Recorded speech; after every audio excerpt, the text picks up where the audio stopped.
മന്ദസ്മിതശ്രീമുഖി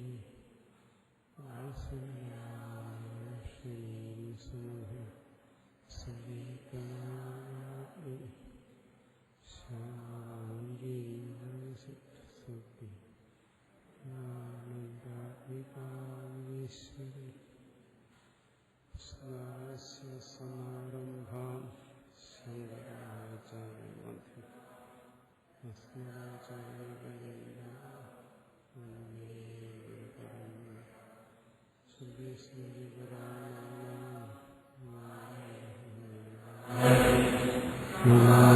ഭഗവത്പാദം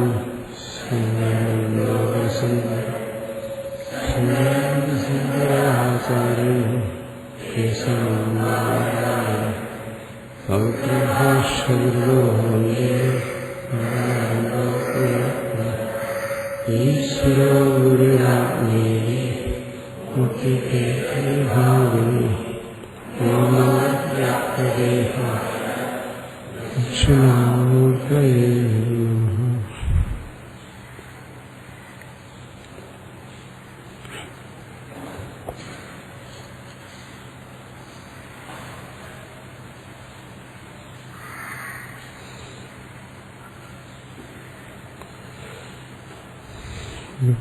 സ്മരിച്ചുകൊണ്ട് ബൃഹദാരണ്യം രണ്ടാം അധ്യായം എട്ടാണ്ട്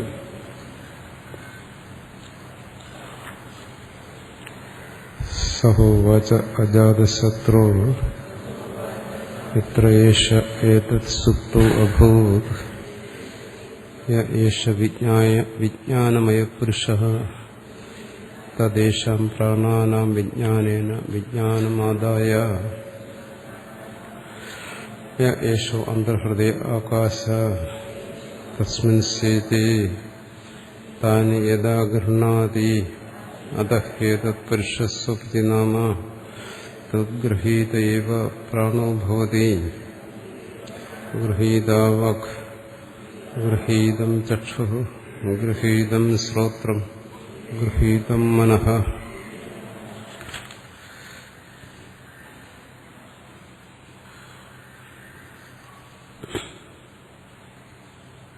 ഇവിടെ സുഷുപ്തിയിൽ ഇന്ദ്രിയവൃത്തികൾക്ക് എന്ത് സംഭവിക്കുന്നു അതാണ് പറഞ്ഞത്.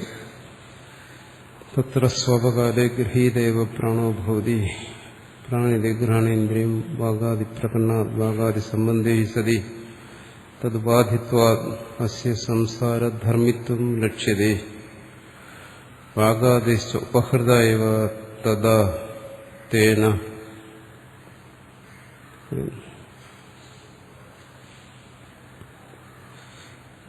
അപ്പോൾ ജാഗ്രത്തിൽ വാഗിന്ദ്രിയം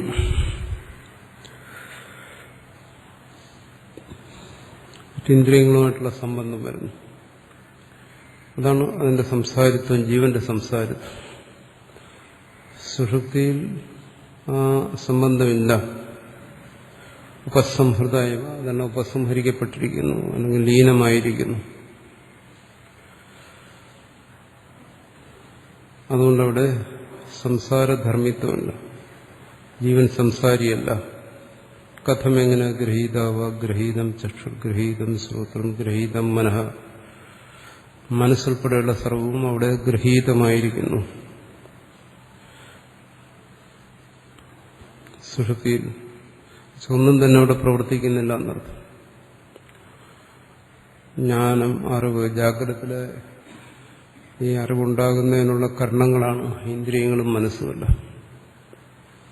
മനസ്സ് മാത്രമായിട്ടോ അല്ലെങ്കിൽ ഇന്ദ്രിയങ്ങളുടെ സഹായത്തോടുകൂടിയോ ഇവിടെ അറിവുണ്ടാകും.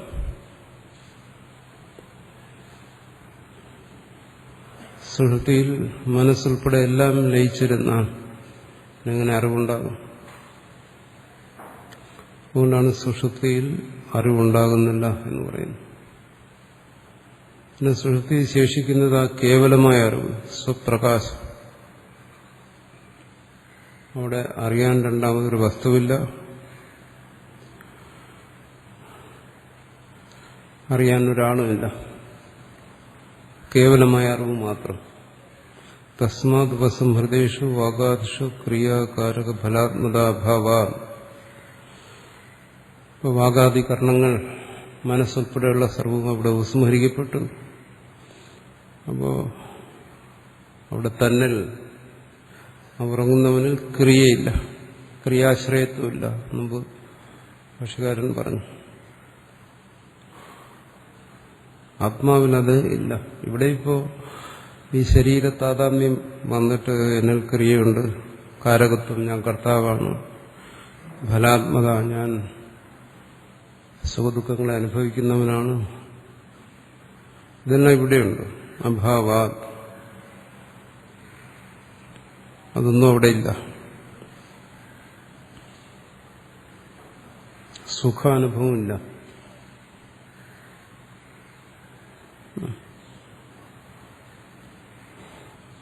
എന്തുകൊണ്ടില്ല? കാരണം സുഖം ദുഃഖം രണ്ടും ഫലമാണ്. സുഖം പുണ്യഫലമാണ്, ദുഃഖം പാപഫലമാണ്, സംസ്കാരജന്യമാണ്. അത് അന്ധകരണത്തിലുള്ളതാണ്. സുഖദുഃഖങ്ങൾ അന്ധകരണത്തിലാണ് വരുന്നത്. അവിടെ അന്ധകരണമേ ഇല്ല, മനസ്സേ ഇല്ല എന്ന് പറഞ്ഞു. ഗൃഹീതം മനഃ, സുഷുപ്തിയിൽ സുഖാനുഭവമില്ല. അതാണ് ഫലാത്മതാഭാവാത്, അതില്ല എന്നർത്ഥം. എന്ന് പറയുന്നത് സുഖമായിരുന്നു. അത് പറയുന്നത് കേവലമായ ആ സ്വരൂപ സുഖം. ആ സ്വരൂപം തന്നെ സുഖമാണ്, അത് അനുഭവിക്കുന്ന സുഖമല്ല.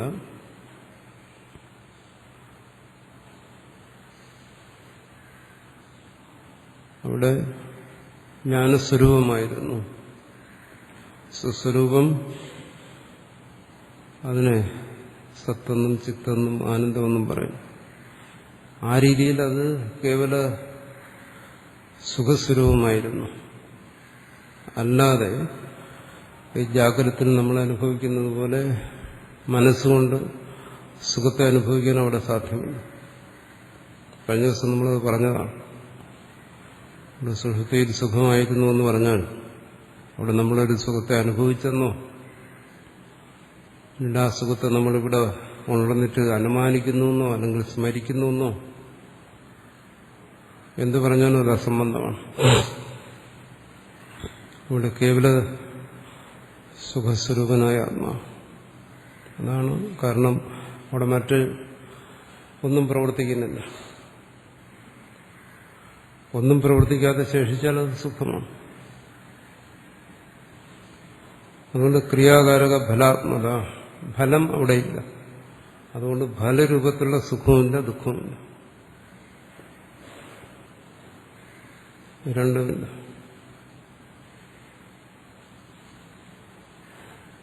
പിന്നെ ചിലപ്പോൾ ഉണർന്നതിന് ശേഷം ശരീരസംബന്ധിയായിട്ടുള്ള സുഖം, ശരീരസംബന്ധിയായിട്ടുള്ള ദുഃഖമൊക്കെ നമ്മൾ അനുഭവിക്കുക. അതൊന്നും ആത്മസുഖമോ ആത്മദുഃഖമോ ഒന്നുമല്ല. ഒരാൾ ഉറങ്ങുന്നു, അയാൾക്ക് ശരിയായ സുഷുപ്തി എന്ന് പറയുന്ന ആ ഒരു എത്തിച്ചേരാൻ കഴിഞ്ഞെന്ന് വരില്ല. ശാരീരികമായ പീഡനങ്ങളൊക്കെ ഉണ്ടെങ്കിൽ ഉണരുമ്പോൾ അയാൾ അസ്വസ്ഥനായിരിക്കും, ഉറക്കം ശരിയായില്ല. ശരീരം വളരെ സ്വസ്ഥമായിരുന്നു, മനസ്സ് സ്വസ്ഥമായിരുന്നു. ഇവിടെ പറയുന്ന തരത്തിലുള്ള ലയം പൂർണ്ണമായി സംഭവിച്ചു. സ്വാഭാവികമായി സംഭവിച്ചു കഴിഞ്ഞാൽ അവിടെ കർണങ്ങളെല്ലാം പ്രസന്നമായിരിക്കും. ഉണർന്നു വരുമ്പോൾ സുഖം അനുഭവിക്കും. അതാണ് ഉറക്കം കുറവുള്ളവർക്ക് ഉറങ്ങാൻ മരുന്ന് കൊടുക്കും. പക്ഷെ അതാരും ഇഷ്ടപ്പെടത്തില്ല മരുന്ന് കഴിച്ച് ഉറക്കാൻ. കാരണം അത് കൃത്രിമമാണ്, സ്വാഭാവികമല്ല. ഉണർന്നു കഴിഞ്ഞാൽ അവർ പറയുന്നത് ക്ഷീണമാണ്. അത് സുഷുപ്തിയല്ല, ഒരു തരത്തിലുള്ള മരവിപ്പിക്കലാണ്. ബ്രെയിനിനെ മരവിപ്പിക്കുന്നു. അപ്പോൾ ഇവിടെ സഹജമായൊരു പോക്കാണ് സുഷുപ്തി. അനായാസമായി സഹജമായി സ്വസ്വരൂപത്തിലേക്ക് പോകുന്നതാണ്. മരുന്ന് കൊണ്ടിട്ട് ജീവബ്രഹ്മയോഗത്വമൊന്നും ഉണ്ടാക്കാൻ ഒക്കത്തില്ല. മനസ്സിനെ മരവിപ്പിക്കാം. അതുകൊണ്ട് ഉണർന്നു കഴിഞ്ഞാൽ ക്ഷീണമായിരിക്കും. അതാണ് അത് ഇഷ്ടപ്പെടാത്തത്. പിന്നെ മറ്റ് ഉപായമില്ലെങ്കിൽ അത് സ്വീകരിക്കുന്നു, അങ്ങനെ ചെയ്യുന്നു. ഇവിടെ അതിനെക്കുറിച്ചല്ല പറയുന്നു. ഇവിടെ ജീവന്റെ ഒരു സ്വഭാവമുണ്ട്. അത് ജാഗ്രത നിൽക്കുക, സൃഷ്ടിയിൽ പോവുക, സ്വപ്നത്തിലേക്ക് പോവുക. അത് ബാഹ്യമായ എന്തെങ്കിലും പ്രേരണയല്ല അതിന് കാരണം, അതിന്റെ സഹജ സ്വഭാവമാണ്. അങ്ങനെ സംഭവിക്കുന്ന കാര്യങ്ങളാണ് അതിനെ ഇവിടെ സുഷുപ്തി എന്ന് പറയുന്നത്. ബാക്കി ഇങ്ങനെ വരുന്നതിനൊക്കെ ഭാഷ്യകാലം പറയും അർദ്ധസുഷുപ്തി. സുഷുപ്തി പോലെ ഒരവസ്ഥ സഹജമല്ലാത്തതുകൊണ്ട് ബോധക്കേടെന്നൊക്കെ പറയുന്നു. അത് സുഷുപ്തിയല്ല, അതുപോലെ ഇരിക്കും. അവിടെയൊന്നും ഇത് സംഭവിക്കത്തില്ല. എന്നാൽ ഇതുപോലെ ചില അഗ്രഹണം പോലെയുള്ള കാര്യങ്ങൾ അവിടെയും കാണും. സ്വപ്നസ്ഥയവ, ഇവിടെ എന്താണ്? ഇവിടെ സ്വപ്നനിഷ്ഠനാകുന്നു ആ ജീവൻ, സ്വരൂപസ്ഥിതനാകുന്നു.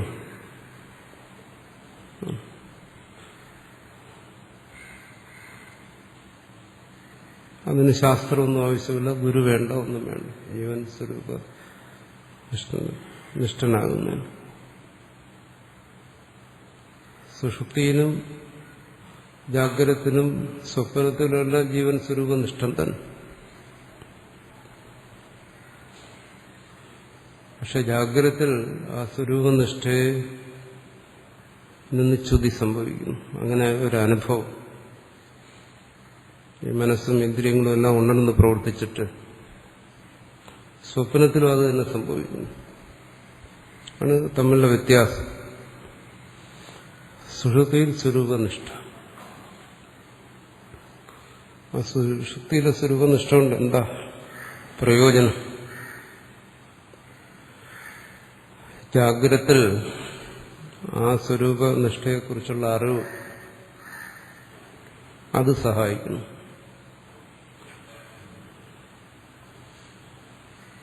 ജാഗ്രതയിൽ സഹായിക്കുന്നു. അതെങ്ങനെ സഹായിക്കുന്നു? സ്വസ്വരൂപത്തെക്കുറിച്ചുള്ള അല്ലെങ്കിൽ ആ സ്വരൂപനിഷ്ഠയെക്കുറിച്ചുള്ള അറിവില്ലായ്മയെ പരിഹരിക്കും.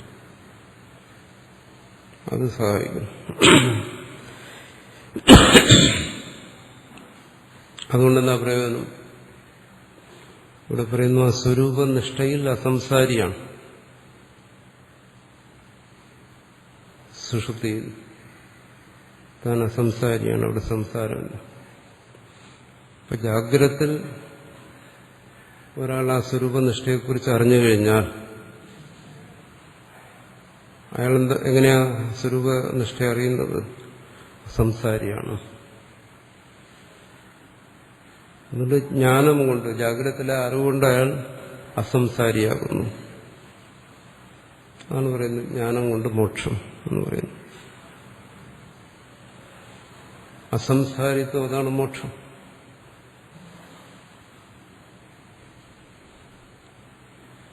ജാഗ്രതത്തിൽ എന്തുകൊണ്ടാണ് അറിയാൻ പറ്റുന്നില്ല?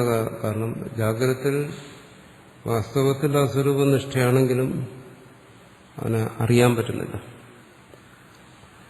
അതിനെക്കുറിച്ചുള്ള അറിവല്ല ഉള്ളത്, മറിച്ച് ശരീര ഇന്ദ്രിയ സംബന്ധമായിട്ടുള്ള അറിവുകളാണ്. അധ്യാസം, ശരീര താതാത്മ്യ ബോധമാണ്. അത് സ്വരൂപനിഷ്ഠയല്ല. അവിടെ സ്വരൂപത്തെക്കുറിച്ചുള്ള ജ്ഞാനമില്ല, സംസാരിത്വമില്ല. അതുകൊണ്ട് സ്വയം താൻ കരുതുന്നു ഞാൻ സംസാരിയാണ്, എനിക്ക് ജനന മരണങ്ങളുണ്ട്, സുഖദുഃഖങ്ങളുണ്ട്, ക്രിയാകാരക ഫലാത്മത സ്വയം അനുഭവിക്കുന്നു. അപ്പോൾ പിന്നെ എവിടെ അസംസാരിത്വം? അതേ ജാഗ്രതത്തിലിരുന്ന് തന്നെ ജാഗ്രതത്തിന് മാറ്റമൊന്നും സംഭവിക്കുന്നില്ല. സ്വരൂപനിഷ്ഠയെക്കുറിച്ച് ചിന്തിക്കുന്നു. അതെങ്ങനെ ജാഗ്രതത്തിൽ ഇതിങ്ങനെ കലർന്നിരിക്കുമ്പോൾ, ആത്മാവിനെയും അനാത്മാവിനെയും വേർതിരിക്കാൻ കഴിയാതിരിക്കുമ്പോൾ സ്വരൂപനിഷ്ഠയെക്കുറിച്ച് എങ്ങനെ ചിന്തിക്കും?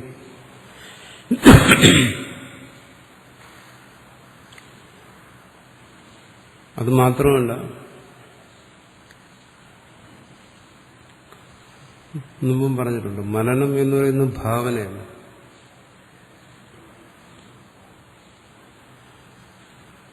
ഭാവനയും മനനവുമായിട്ട് വ്യത്യാസമുണ്ട്. എനിക്ക് 2 ചിറകുകളുണ്ട്, ഞാൻ ആകാശത്തോടി പറക്കുന്നത് എനിക്ക് ഭാവനയാണ്. അത് എന്റെ അനുഭവം ആയിരിക്കണമെന്നില്ല. അനുഭവമില്ലാത്ത കാര്യങ്ങളും ഒരാൾക്ക് ഭാവന ചെയ്യാൻ പറ്റും. മനുഷ്യന് ദേവനാണെന്ന് ഭാവന ചെയ്യും. ദേവനല്ല, അവൻ മനുഷ്യനാണ്. മൃഗമാണെന്ന് ഭാവന ചെയ്യാം. അതെല്ലാം ഭാവനയാണ്. അതിന് സ്വാനുഭവമായിട്ട് ബന്ധമില്ല, വേണമെന്നുമില്ല. ഏത് ലോകത്തിലേക്ക് വേണം പോവാം. പക്ഷെ മനനത്തിന് അങ്ങനെയല്ല. സ്വാനുഭവത്തെ ആശ്രയിച്ചുള്ള ചിന്തയാണ് മനനം. ഇവിടെ അനുഭവം ആധാരമായിരിക്കുന്നു. അപ്പോൾ ഇവിടെ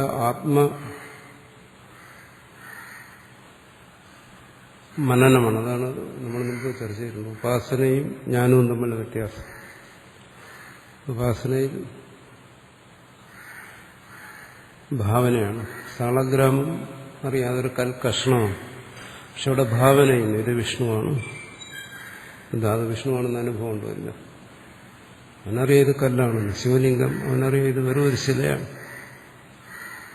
പക്ഷെ എന്നാലും അവിടെ ഭാവന ചെയ്യുന്നു അത് ശിവനാണ്.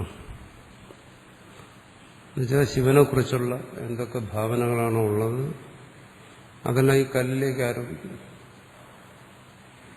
വിഷ്ണുവിനെ കുറിച്ച് എന്തൊക്കെ ഭാവന തന്റെ മനസ്സിലുണ്ട് അത് ആരോപിക്കുന്നു. അവിടെ എന്താണ്?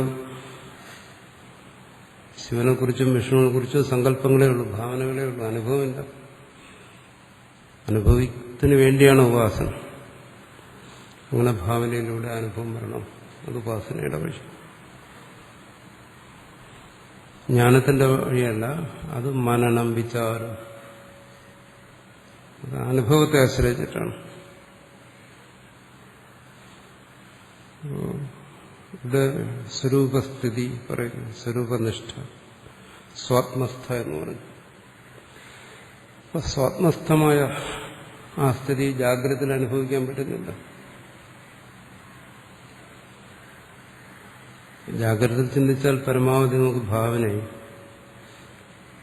ആത്മാവസംഗമാണ്, നിർഗുണമാണ്, നിത്യമുക്തമാണ്, നിരാകാരമാണ്, കേവല ഭാവന.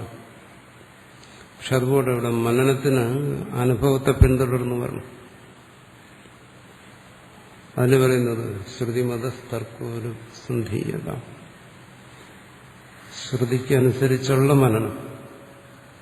ശ്രുതി എന്ന് പറയുന്നത് എന്താണ്? അനുഭവമാണ്. ഋഷിയുടെ അനുഭവമാണ് ശ്രുതി. അപ്പോൾ അതിനെ പിന്തുടരണം. അത് ഋഷിയുടെ അനുഭവമാക്കിയാലും പോരാ. ഋഷി ആവശ്യപ്പെടുന്ന എന്താണ്? എന്റെ അനുഭവം എന്നല്ല പറയുന്നത്, തത്വമസി, നിന്റെ അനുഭവം എന്നാണ് പറയുന്നത്. അപ്പൊ സ്വാനുഭവത്തെ ആധാരമാക്കി ചിന്തിക്കണം. ആത്മാവിന്റെ നിരുപാധികത്വം, നിർവിശേഷത, ഇവിടെ പറയുന്ന സ്വരൂപസ്ഥിതി, ഇതെല്ലാം ഒരു ജീവന്റെ അനുഭവത്തിൽ വരുന്നത് സുഷുപ്തിയിലാണ്, വേറിടത്തുമല്ല.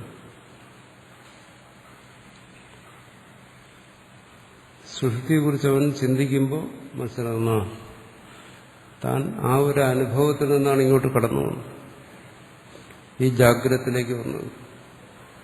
അവിടെ താൻ തന്നെ മനസ്സിലാക്കാം നിർവിശേഷനും നിരാകാരനും നിരുപാധികനുമായിരുന്നു, ഒരു സ്വപ്നസ്ഥനായിരുന്നു. അവിടെ മാത്രം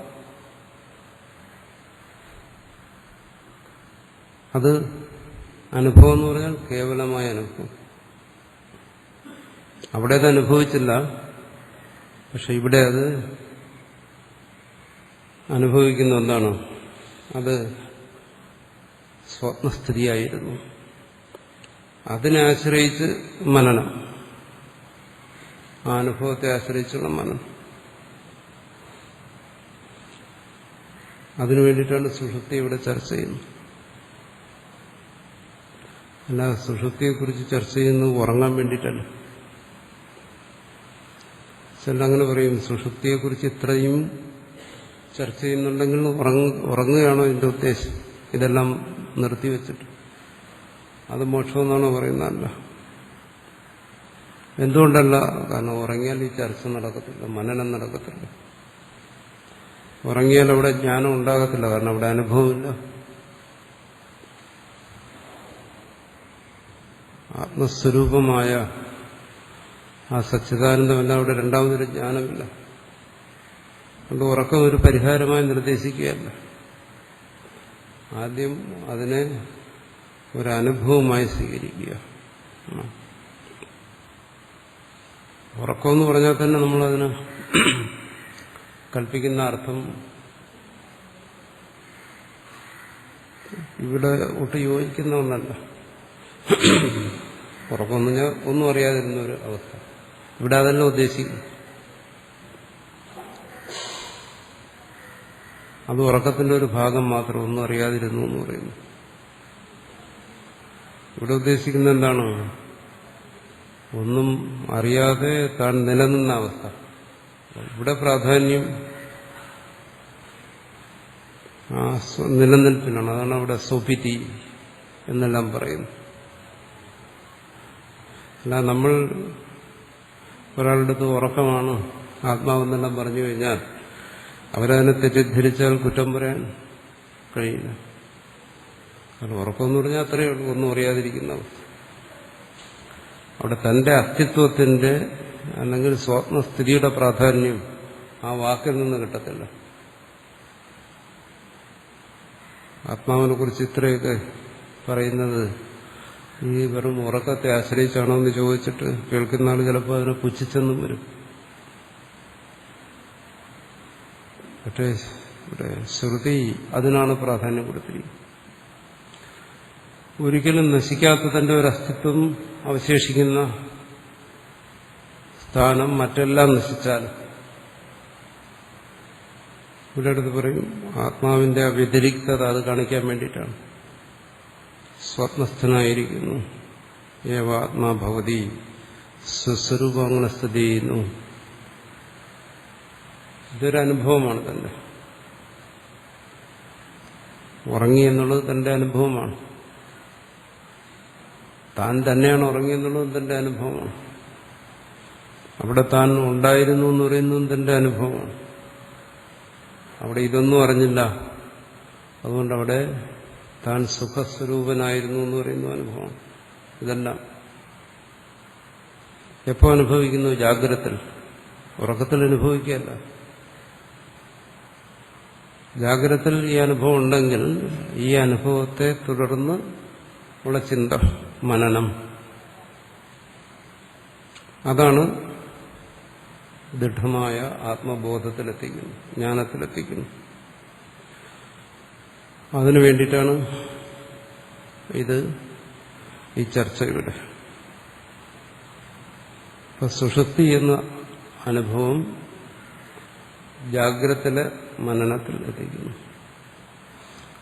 ആ മനനം,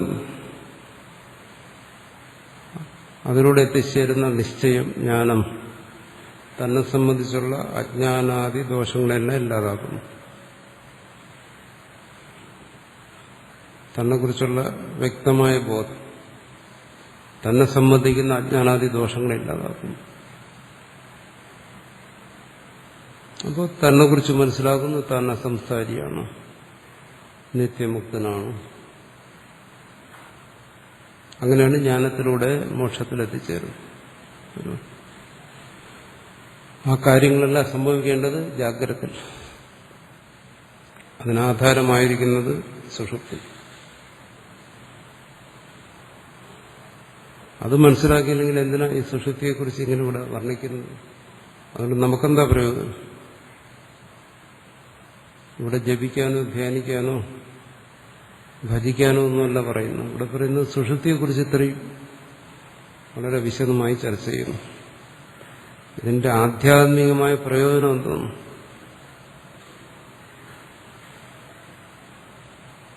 ഇതുകൊണ്ടുള്ള പുരുഷാർത്ഥം എന്താണ് നേടേണ്ടത്? അതുകൂടി അറിഞ്ഞുകൊണ്ട് വേണം ഇത് ചർച്ച ചെയ്യാൻ.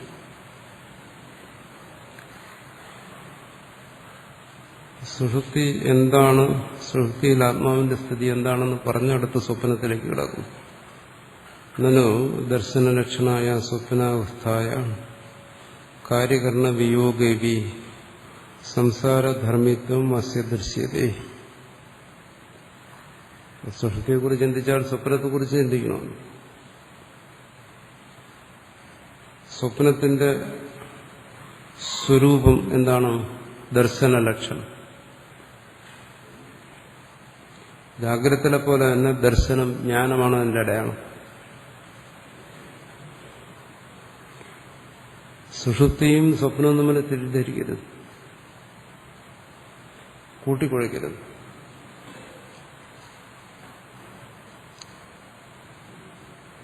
നമ്മൾ സാധാരണ പറയുന്നത് എന്താണ്? ഞാൻ ഉറങ്ങി സ്വപ്നം കണ്ടു. നമ്മൾ സാധാരണ ഉറക്കത്തിന്റെ ഒരു ഭാഗമായിട്ടാണ് സ്വപ്നത്തെ കാണുന്നത്. ഉറക്കം എന്ന് പറയുന്ന ഏതോ ഒരു സ്ഥലത്തേക്ക് പ്രവേശിച്ചിട്ട് പിന്നെ അവിടെ നിന്നൊരു മാറ്റം വന്നു സ്വപ്നം. അതുകൊണ്ട് തന്നെ സുഷുപ്തിയുടെ ഭാഗമായി കാണും സ്വപ്നത്തെ.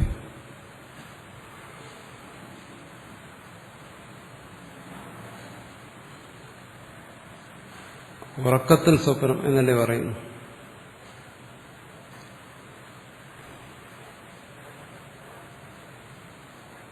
അപ്പൊ ജാഗ്രതയിലിരുന്ന സ്വപ്നത്തെക്കുറിച്ച് ചിന്തിക്കുമ്പോൾ അങ്ങനെ ചിന്തിക്കാൻ കഴിയും.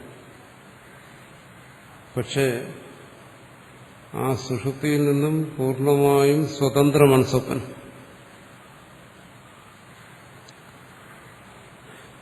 എങ്ങനെയാണോ ഈ ജാഗ്രത സുഷുപ്തിയിൽ നിന്നും പൂർണ്ണമായും വിട്ടിരിക്കുന്നു, സ്വതന്ത്രമായിരിക്കുന്നു, അതുപോലെ ആ സുഷുപ്തിയിൽ നിന്നും തികച്ചും സ്വതന്ത്രമായ ഒന്നാണ് സ്വപ്നം. തികച്ചും വ്യത്യസ്തമായ ഒന്നാണ് സ്വപ്നം.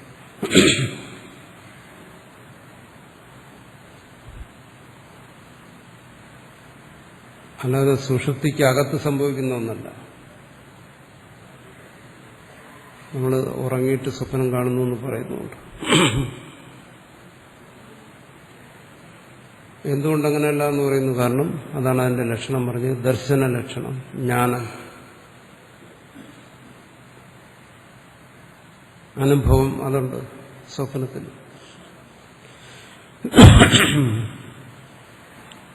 സ്വപ്നം വാസ്തവത്തിൽ ചേർന്നിരിക്കുന്നത് സുഷുപ്തിയോടല്ല, ജാഗ്രതയോടാണ്. രണ്ടിനും സമാന സ്വഭാവമാണ് ദർശന ലക്ഷണം. ദർശനം, ജ്ഞാനം, അനുഭവം, അതാണ് അതിന്റെ അടയാളം. അപ്പൊ അതിനെ സുഷുപ്തിയോട് ചേർക്കാൻ പറ്റില്ല, കാരണം അവിടെ ദർശനമില്ല, ജ്ഞാനമില്ല.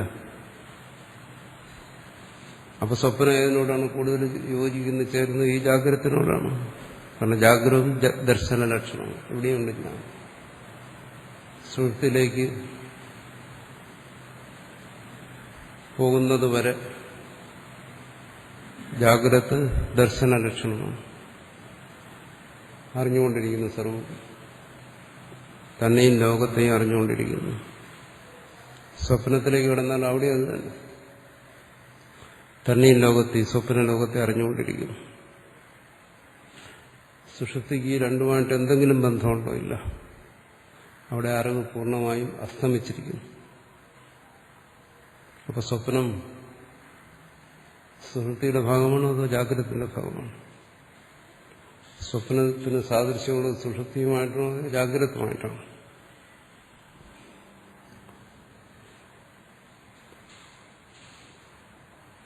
എന്നാലും നമ്മൾ പറയും എന്താണോ? ഉറങ്ങി സ്വപ്നം കണ്ടു.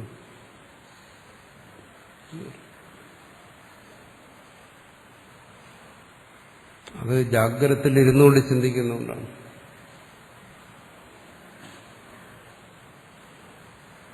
മനുഷ്യൻ ഉണർന്നിരുന്ന് സ്വപ്നം കാണാറുണ്ട്. പരിസരത്തെല്ലാം വിസ്മരിച്ച്, തന്നെ വിസ്മരിച്ച് പല ലോകങ്ങളിൽ സഞ്ചരിക്കാറുണ്ട്. അവാസ്തവികമായ ലോകങ്ങളിലേക്കൊക്കെ പോകാറുണ്ട്. ശരീരത്തെയും വിസ്മരിക്കുന്നില്ലേ? അവിടെ ഈ സ്ഥൂലമായ ജാഗ്രതയിലെ വിഷയങ്ങളെ ഗ്രഹിക്കുന്ന മനസ്സും ഇന്ദ്രിയങ്ങളും പ്രവർത്തിക്കാതിരിക്കുന്നില്ലേ? പറയും മനോരഥം എന്നെല്ലാം പറയും. അത് ജാഗ്രതയിൽ സംഭവിക്കാൻ സാധിക്കും. പക്ഷെ ജാഗ്രതയിലിരുന്നുകൊണ്ട്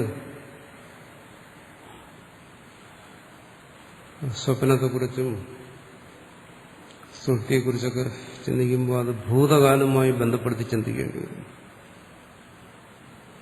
കഴിഞ്ഞ സ്വപ്നം, കഴിഞ്ഞ സുഷുപ്തി, അങ്ങനെ ചിന്തിക്കാൻ പറ്റുന്നുള്ളൂ, അങ്ങനെ സ്മരിക്കാൻ പറ്റുന്നുള്ളൂ. സ്മരണം എന്ന് പറയുന്നത് പൂർവാനുഭൂതമാണല്ലോ, സ്മരിക്കുന്നത്. അതിനെ സംബന്ധിച്ചേ വരത്തുള്ളൂ. അപ്പം ഇതിങ്ങനെ സ്വപ്ന സുഷുപ്തികൾ പിന്തള്ളപ്പെട്ട ഒന്നായിപ്പോയി കാലം കൊണ്ട്, പൂർവ്വകാലത്തിലേതായി. അതുകൊണ്ടാണ് സുഷുപ്തിയിൽ അകത്ത് സ്വപ്നമെന്ന് നമുക്ക് തോന്നുന്നത്. ഭാവിയിലെ സ്വപ്നത്തെ, ഭാവിയിലെ സുഷുപ്തി നമുക്ക് സ്മരിക്കാനും പറ്റത്തില്ല. അതിന് വരാനിരിക്കുന്നേ ഉള്ളൂ, അനുഭവത്തിലെത്തി.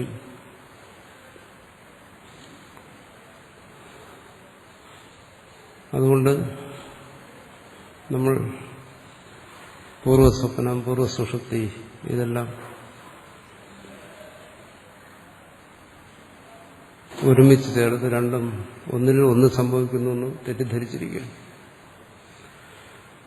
മറിച്ച് ഇത് രണ്ടും തമ്മിലൊരു ബന്ധവുമില്ല. സുഷുപ്തി ഇതെല്ലാം വിട്ടോ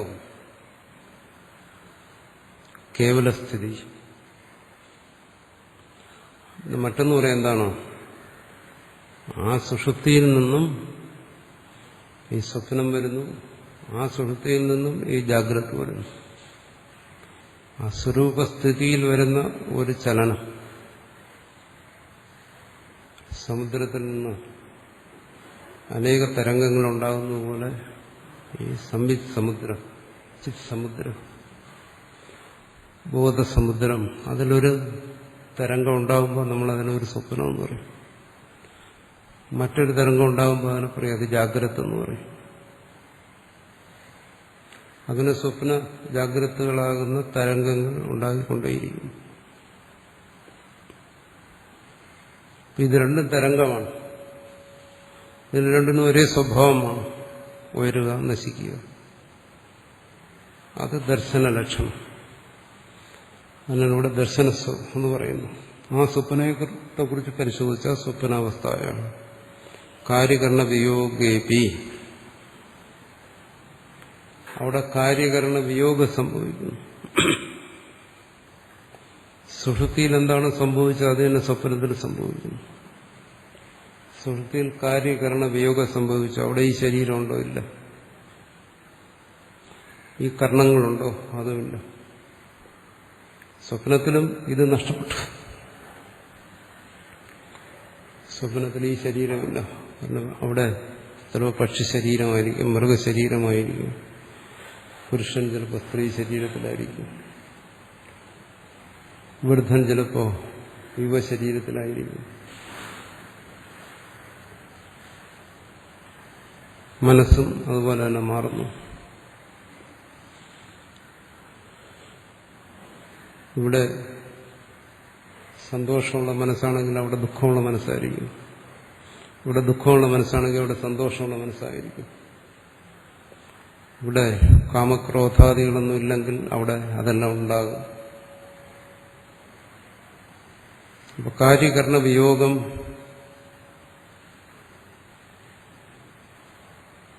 ഇവിടെ സംഭവിക്കുന്നു. ജാഗ്രതത്തിൽ, സ്വപ്നത്തിലും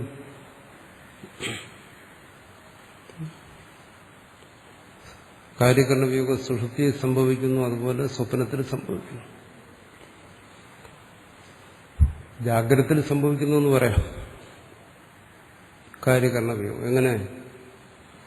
സ്വപ്നത്തിൽ കിട്ടിയ കാര്യകരണങ്ങൾ ഇവിടെ ഇല്ല. ഇവിടുത്തെ കാര്യകരണങ്ങൾ അവിടെ ഇല്ലാത്ത പോലെ. അതുകൊണ്ട് ജാഗ്രതത്തിൽ കാര്യകരണ വിയോഗം സംഭവിക്കുന്നു എന്ന് പറഞ്ഞാലും സ്വപ്നത്തെ അപേക്ഷിച്ചത് ശരിയാണ്. സ്വപ്നത്തിലെ ശരീരമല്ല ഇവിടെ, ഇവിടുത്തെ ശരീരമുണ്ട് സ്വപ്നത്തിൽ. ഇതെല്ലാം എന്താ? കേവല ശാസ്ത്രമാണ്, സ്വാനുഭവമാണ്.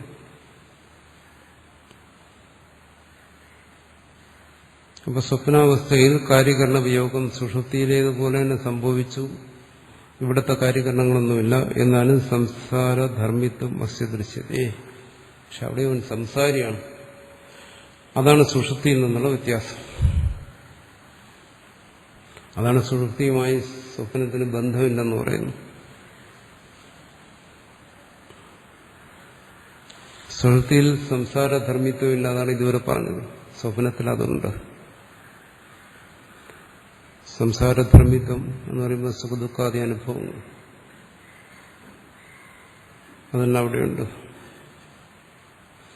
എങ്ങനെ? യഥാച ജാഗ്രതേ സുഖി ദുഃഖി ബന്ധ വിയുക്തഃ ശോചതി മുഖ്യതേ ച.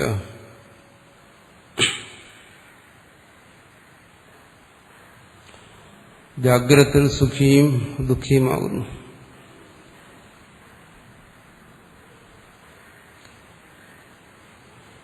അവിടെ ബന്ധവിയോഗം വരുന്നു.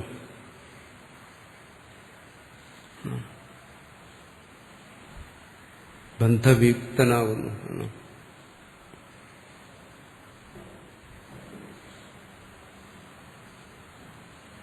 ബന്ധവിയുക്തൻ എന്ന് പറഞ്ഞാൽ പലതരത്തിൽ മനസ്സിലാക്കും. ജാഗ്രത്തിൽ ബന്ധവിയുക്തനായ ആത്മാവ്, ഒരു ബന്ധവുമില്ലാത്തവനായ ആത്മാവ്.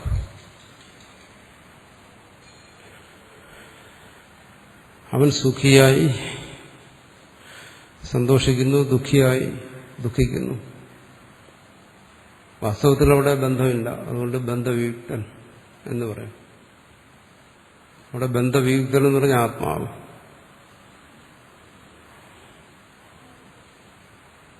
ഇനി ബന്ധവിയുക്തൻ എന്ന് പറയുന്നതിന് വേറെ അർത്ഥം പറയാം. ബന്ധവുമായി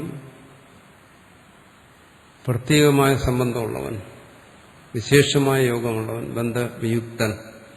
അങ്ങനെ വി എന്ന് പറയുന്ന ഉപസർഗത്തിന് പല അർത്ഥവും വരാം. നിഷേധാർത്ഥം വരാം, സമ്മതമായ അർത്ഥം വരാം.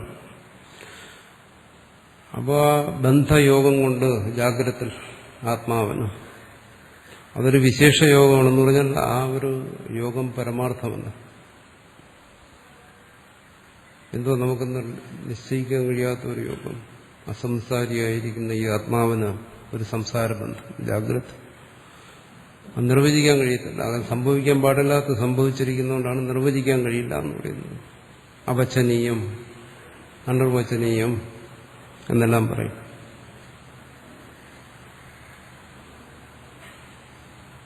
നിർലിപ്തനായിരിക്കുന്ന ആത്മാവിന് ഇങ്ങനെ ഒരു സംഘം വരാൻ പാടുണ്ടോ? ഇല്ല. എന്നാ വരുന്നില്ല. അത് സ്വാനുഭവമാണ്. ഞാൻ സുഖിയും ദുഃഖിയുമായിരിക്കുന്നു. അപ്പോൾ ആ ബന്ധയോഗം വന്നു. എങ്ങനെയോ സംഭവിക്കുന്നു. എങ്ങനെ സംഭവിക്കുന്നു കൃത്യമായി പറയാൻ കഴിയില്ല. അതുകൊണ്ടാണ് തന്നെ മായ എന്നെല്ലാം പറയുന്നു. മായ എന്ന് പറഞ്ഞാൽ ഉത്തരമില്ല എന്നർത്ഥം.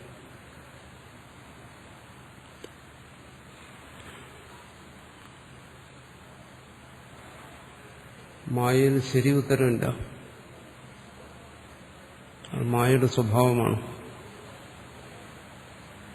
അത് ശരിയാകാതിരിക്കുക എന്ന് പറയുന്നു. അതുകൊണ്ട് ഈ ജാഗ്രതത്തിൽ അവൻ സുഖത്തെയും ദുഃഖത്തെയും അനുഭവിക്കുന്നു. ഇതുപോലെ സ്വപ്നത്തിൽ സംഭവിക്കുന്നു. രണ്ടിടവും ദർശന ലക്ഷണം, രണ്ടിടവും ഈ അനുഭവങ്ങൾ നിൽക്കുന്നു. തസ്മാത് ശോകമുഖധർമാവാനായ അയം നാസി ശോകമുഹാദയ സുഖദുഃഖാദേശ കാര്യകരണ സംയോഗ ജനിത ഭ്രാന്ത്യ അധ്യാരോപിത ഇതി. ഭാഷ്യകാരനൊരു രീതിയുണ്ട്. പൂർവപക്ഷം പറയുമ്പോൾ അത് കേവലം ഒരു ചോദ്യമോ കേവലം ഒരു നിഷേധാത്മകമായ വശമോ ആയിരിക്കില്ല. പലപ്പോഴും അതിന് സിദ്ധാന്തത്തിന്റെ ഒരു ഭാഗം പൂർവപക്ഷി കൊണ്ട് പറയും. ഏതെങ്കിലും ഒരു തരത്തിൽ സിദ്ധാന്തം പറഞ്ഞിട്ട് അതിൻ്റെ ഒരു അംശത്തെ പിടിച്ചുകൊണ്ടാണ് പിന്നെ ചോദ്യം വരുന്നത്. ഇവിടെ അതുപോലെയാണ്.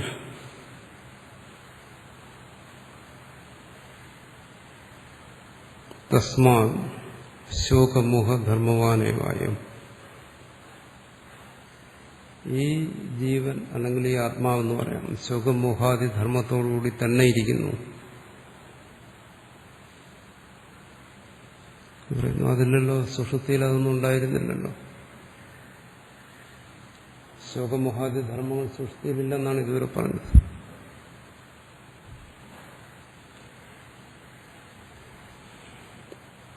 അതുകൊണ്ടില്ലെന്ന് പറയാൻ കഴിയില്ല. എന്തുകൊണ്ട്? നിങ്ങൾ ഒരവസ്ഥയിൽ ശോകമോഹാദികളില്ലാത്തതുകൊണ്ട്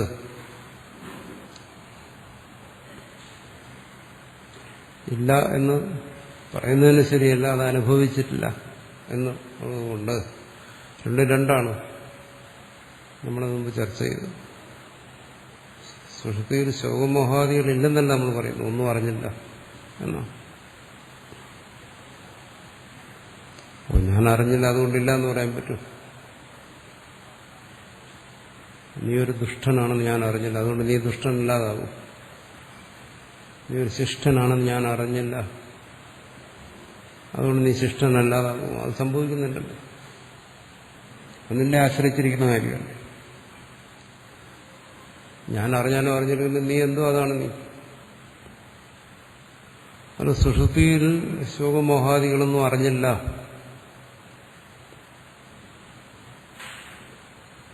അതുകൊണ്ട് ആത്മാവ് ശോകമോഹാദി ധർമ്മത്തോടു കൂടിയവനല്ല എന്ന് പറയാൻ കഴിയില്ല. കാരണം എന്തുകൊണ്ട്? മറ്റ് രണ്ടവസ്ഥകളിൽ ശോകമോഹാദികളുണ്ട്. ഒന്നിനെ അപേക്ഷിച്ച് രണ്ടിനാ ബലം, അത് രണ്ടിനെ അപേക്ഷിച്ച് ഒന്നിനാണോ ബലം? യുക്തിയിൽ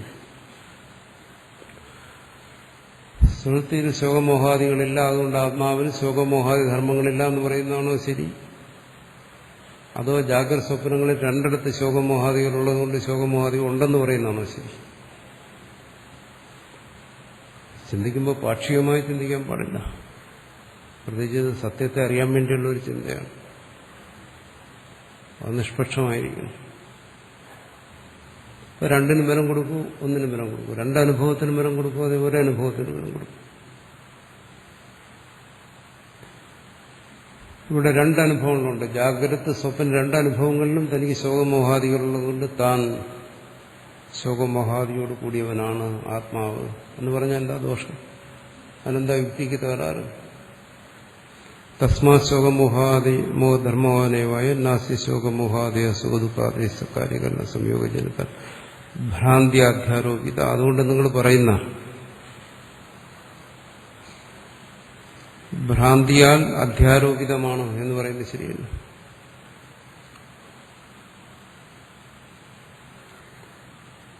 കാര്യകരണ സംയോഗം, കാര്യമായ ഈ ശരീരം, കാര്യമായ വിഷയങ്ങൾ, കരണം, ഇന്ദ്രിയങ്ങൾ, മനസ്സിലുള്ള കാര്യകരണ സംയോഗം, ഈ ശരീരത്തോട് ഇന്ദ്രിയങ്ങളുടെ ബന്ധം, ഈ ശരീരത്തോട് ബന്ധപ്പെട്ടിരിക്കുന്ന ഇന്ദ്രിയങ്ങൾക്ക് വിഷയങ്ങളോടുള്ള ബന്ധം, അതാണ് കാര്യകരണ സംയോഗം. ഇതെല്ലാം കൊണ്ട് സുഖദുഃഖാനുഭവം ഉണ്ടാകുന്നു. തന്നിൽ ആർക്കാണോ ഈ ശരീരമുള്ളത്, ആർക്കാണോ ഈ ഇന്ദ്രിയങ്ങളുള്ളത്, ആരുടെ മുമ്പിലാണോ വിഷയങ്ങളുള്ളത്, ആ ആളിന് സുഖദുഃഖാനുഭവമുണ്ട്. ഇത് ഭ്രാന്തിയ ആരോപിതമാണെന്ന് പറയുന്നത് എങ്ങനെയാണ്? ഇത് സ്വാനുഭവമല്ലേ.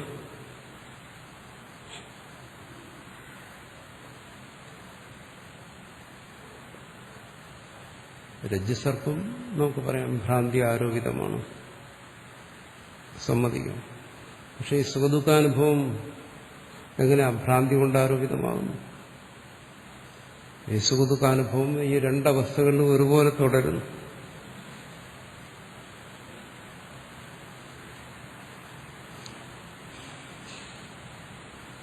രജ്ജുവിനെ കണ്ടിട്ടോ അങ്ങനെ ഒരു സർപ്പമാണെന്ന് ഭ്രമിച്ചാലും അങ്ങനെ ഒരു സർപ്പമേ ഉണ്ടായിട്ടില്ല എന്ന് പറയാൻ പറ്റും.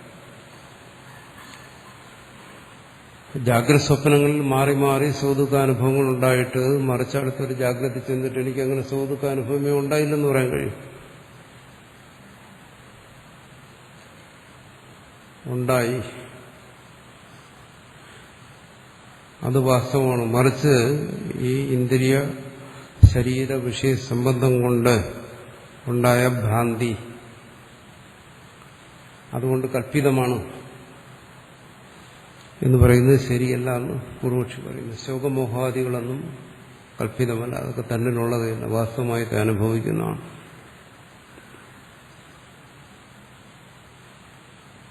അത് മാത്രമല്ല, ഈ സൃഷ്ടിയെക്കുറിച്ചൊക്കെ അറിഞ്ഞു നമ്മൾ പറഞ്ഞത് അന്തർവിശേഷമാണ്, നിരുപാഖ്യമാണെന്നെല്ലാം അറിഞ്ഞു. താൻ അതാണെന്ന് പറഞ്ഞു. നിർവിശേഷമായ ആത്മാവാണ് താനെന്ന് പറഞ്ഞു. എന്താ അതുകൊണ്ട് സുഖദുഃഖങ്ങളൊക്കെ പോകുന്നുണ്ടോ? വേദാന്തം പ്രസംഗിക്കുന്നവർക്ക് എന്താ സുഖം ദുഃഖമൊന്നുമില്ലേ? അനുഭവിക്കുന്നുണ്ടല്ലോ. ഇത് ഭ്രാന്തിയാണ്, അധ്യാരോപിതമാണെന്ന് പറഞ്ഞാൽ ഇതെല്ലാം അങ്ങ് പോകണ്ടേ? അതുകൊണ്ട് പൂർവക്ഷി പറയുന്നത് ഭ്രാന്തി അധ്യാരോപമൊന്നുമല്ല, വാസ്തവത്തെ അനുഭവിക്കേണ്ടതൊക്കെ ഉള്ളത് തന്നെ ആത്മാവി ധർമ്മത്തോടു കൂടി ഇതാണ്. ഇത് ശരിയല്ല എന്ന് പറയുന്നു. കേൾക്കുമ്പോൾ ശരിയാണെന്ന് തോന്നുമ്പോൾ ശരിയെന്നുണ്ട്. മൃഷാത്വ സ്വപ്നസ്യ, സ്വപ്നം മൃഷയാണ്, മിഥ്യയാണ്. അതെന്താ ജാഗ്രതയിൽ മനസ്സിലാക്കാൻ പ്രയാസം?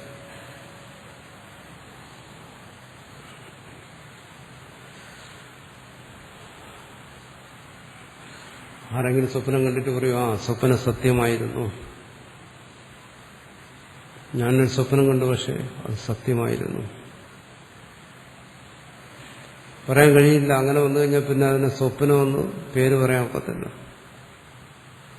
ഞാൻ കണ്ട സ്വപ്നം സത്യമെന്ന് പറയാൻ പറ്റില്ല. കാരണം സ്വപ്നം എന്ന് പറഞ്ഞാൽ തന്നെ അത് മിഥ്യയാണ്, മിഥ്യയാണ്.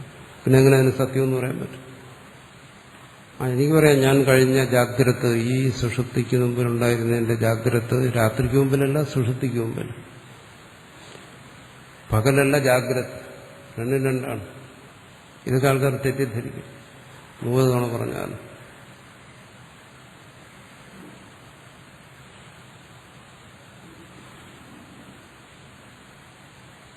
ബുദ്ധി തെളിയണ്ടേ? ജാഗ്രത എന്ന് പറഞ്ഞാൽ പകലാണെന്ന് ധരിച്ചിരിക്കുന്നവരുണ്ട്. പകലെന്ന് പറയുന്നത് സൂര്യൻ ഉദിച്ചിരിക്കുന്ന സമയമാണ്. ജാഗ്രത എന്ന് പറയുന്നത് രാത്രിയിൽ സംഭവിക്കാം, ഉറങ്ങാതിരുന്നാൽ. ആ വ്യത്യാസം പലർക്കും മനസ്സിലാകത്തില്ല. പ്രത്യേകിച്ച് ഈ അദ്വൈതമൊക്കെ പഠിപ്പിക്കുന്നവർ അങ്ങനെ തെറ്റിദ്ധരിച്ച് സംസാരിക്കും. അതുപോലെ സുഷുപ്തി എന്ന് പറഞ്ഞാൽ അവിടെ പോകുന്നത് രാത്രിയിലാണ്, മനസ്സ് പോകുന്നത്. പകലിരുന്ന് ഉറക്കം തൂങ്ങുന്നവനാണ് പറയുന്നത് രാത്രി സുഷുപ്തി. പകലത്തെ സുഷുപ്തി അവനെ സംബന്ധിച്ച് സുഷുപ്തിയല്ല. ഇവിടെ അതിനെക്കുറിച്ചല്ല പറയുന്നത്. ഈ ജാഗ്രത ആ ജാഗ്രതത്തിന് മുമ്പ് സംഭവിക്കുന്നു. എന്തായാലും ശരി, ആ സുഷുപ്തിയായാലും കൊള്ളാം, സ്വപ്നമായാലും കൊള്ളാം. അത് മൃഷ പറയുന്നു, സത്യമല്ല. ഇതിന് ശാസ്ത്രമൊന്നും പഠിപ്പിക്കേണ്ട കാര്യമില്ല. സ്വപ്നം കണ്ടിട്ടുള്ളവനെല്ലാം പറയും എന്താണ്, അത് വെറും തോന്നലായിരുന്നു, സത്യമല്ല.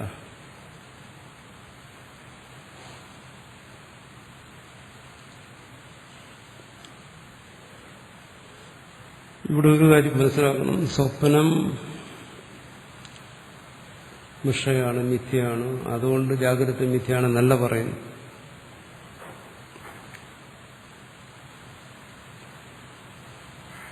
മറിച്ച് സ്വപ്നം എന്ന് പറയുന്ന അനുഭവം ഉണ്ടായി. സ്വപ്നം എന്ന് പറയുന്ന അനുഭവത്തെക്കുറിച്ച് സത്യമല്ല എന്ന് മനസ്സിലാക്കി. അത് മനസ്സിലാക്കിയതുപോലെ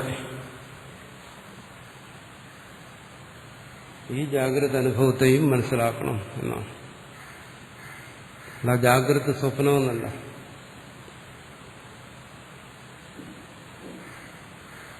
സ്വപ്നത്തിന്റെ ആ ധർമ്മം ചിന്തിച്ചാൽ ജാഗ്രതയിലുണ്ട്, ഇല്ലെങ്കിലല്ല. ചിന്തിച്ചില്ലെങ്കിൽ ജാഗ്രത സത്യമാണ്, എല്ലാം സത്യമായി അനുഭവിക്കുന്നു.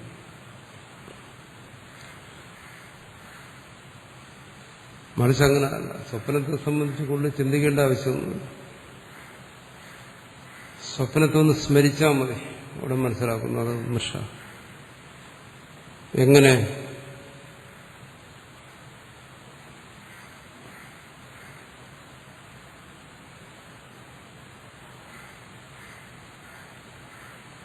അതാണ് അടുത്ത് പറയുന്നു മന്ത്രം. സ എത്ര ഏതത് സ്വപ്നയാ ചരതി ദേഹസ്യ ലോകാഃ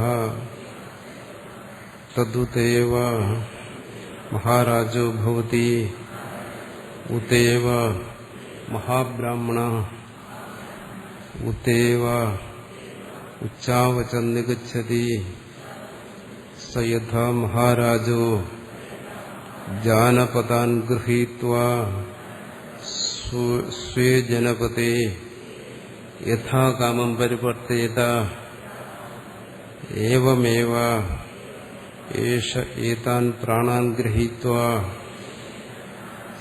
സ്വേ ശരീരേ യഥാകാമം പരിവർത്തതേ. സ പറയുന്നു പ്രകൃതാത്മാവിടെ. ആത്മാവിനെ കുറിച്ചാണല്ലോ ചർച്ച ചെയ്യുന്നത്. തന്നെ കുറിച്ചാണ് ചർച്ച ചെയ്യുന്നത്. തന്റെ അനുഭവമാകുന്ന സ്വപ്നത്തെക്കുറിച്ച് പറയുന്നു. എത്ര യസ്മിൻ കാലേ ദർശന ലക്ഷണയ സ്വപ്നയ സ്വപ്നവൃത്തിയ ചരതി വർത്തത. എപ്പോഴാണോ ആ സ്വപ്നത്തിൽ കഴിയുന്നത്,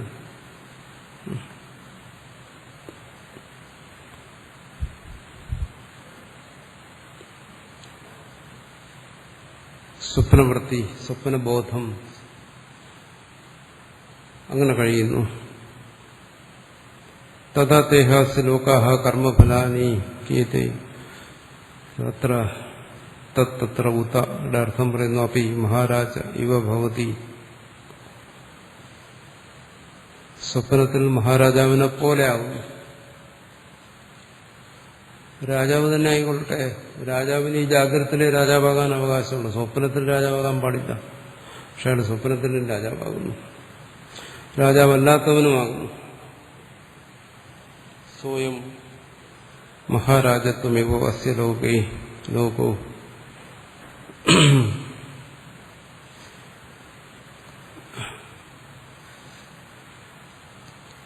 ഈ ആത്മാവ്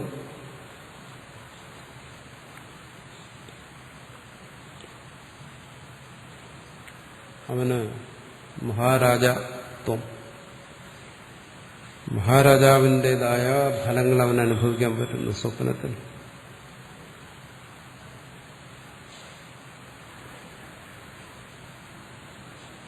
ഇവിടെ അവൻ ചിലപ്പോൾ രാജാവായിരിക്കും, അല്ലായിരിക്കും.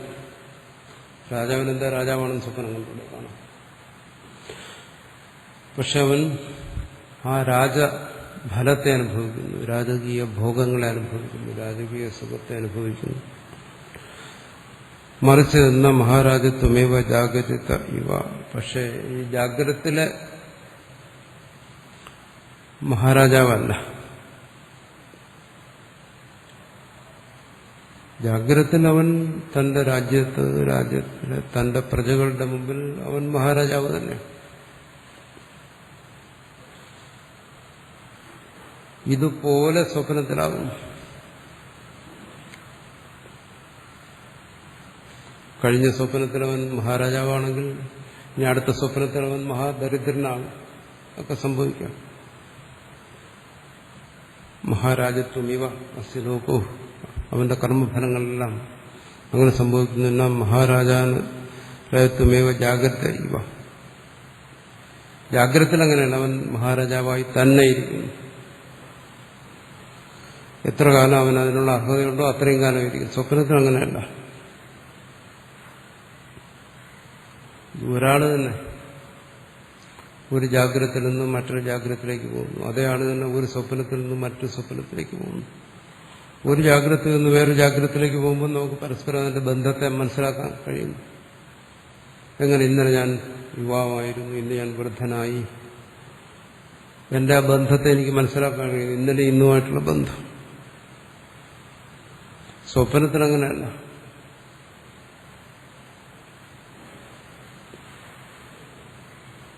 ഒരു വ്യവസ്ഥയില്ല. ഇന്നലെ മഹാരാജാവായിരുന്നെങ്കിൽ നാളെ ദരിദ്രനാകും. അതുകൊണ്ടാണ് പറയുന്നത് ആ മഹാരാജത്വം എന്ന് പറയുന്നതിന് സത്യത്വമില്ല, വ്യാവഹാരിക സത്യത്വമില്ല.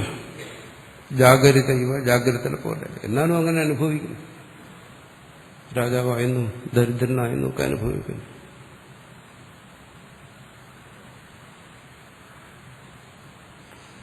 എന്തിനാ ഇത് പറയുന്നത്? രാജാവ് ജാഗ്രതത്തിൽ രാജാവായിരുന്നു, സ്വപ്നത്തിൽ രാജാവിനെ പോലെയായി.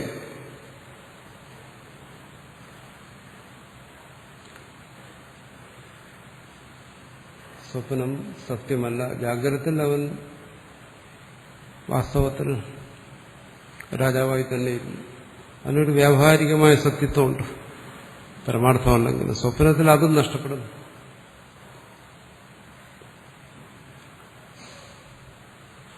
ജാഗ്രതത്തിൽ ആ രാജ്യത്വമല്ല അവനവിടെ കിട്ടിയത്, വേറെയാണ്. ജാഗ്രത അനുഭവമല്ല അത്.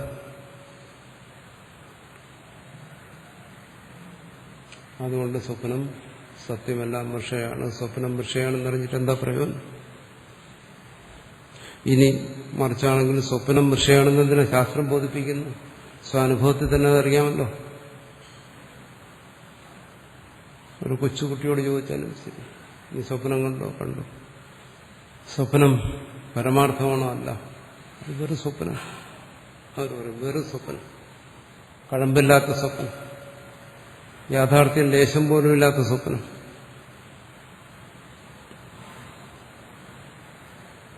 ആ സ്വപ്നത്തെ മിഥ്യയാണെന്ന് ബോധിപ്പിക്കുന്നതിന് ശാസ്ത്രത്തിന്റെ ആവശ്യമില്ല, തനിയെ ബോധ്യപ്പെടുന്നു. സ്വപ്നം കണ്ടിട്ടുണ്ടെങ്കിൽ അവന് ബോധ്യമാകും. അല്ലാത്തവനോട് സ്വപ്നത്തെ കുറിച്ച് പറഞ്ഞാൽ അവന് വല്ലതും മനസ്സിലാകുമില്ല. എന്നാൽ പിന്നെ എന്തിനിവിടെ അത് ചർച്ച ചെയ്യുന്നു? ശാസ്ത്ര സഹായമില്ലാതെ തന്നെ സ്വപ്നത്തെ മനസ്സിലാക്കാൻ കഴിയുമെങ്കിൽ പിന്നെ എന്തിനിവിടെ ശാസ്ത്ര സഹായത്തോടുകൂടി ചർച്ച ചെയ്യുന്നു?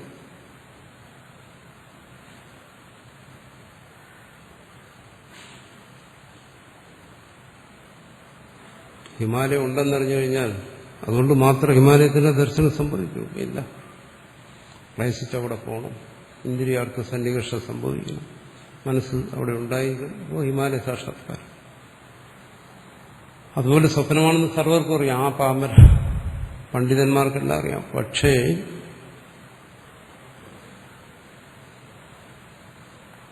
തന്റെ സ്വരൂപം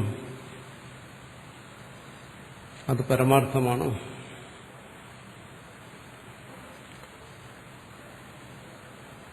സ്വപ്നം അസത്യമാണ്. ആ സ്വപ്നം പോലെ ജാഗ്രതവും അസത്യമാണെന്ന് മനനം ചെയ്യുന്നതിനാണ് ശാസ്ത്രം പറയുന്നത്. ശാസ്ത്രം സ്വപ്നം മിഥ്യയാണെന്ന് ബോധിപ്പിക്കുന്നത്, അല്ലെങ്കിൽ ശാസ്ത്രം ബോധിപ്പിക്കേണ്ട കാര്യമില്ല. ശാസ്ത്രം സ്വപ്നം മിഥ്യയാണെന്ന് ബോധിപ്പിക്കുന്നത് മനന ഉപയോഗി എന്നുള്ള നിലയ്ക്കാണ്. അല്ല, സ്വപ്നം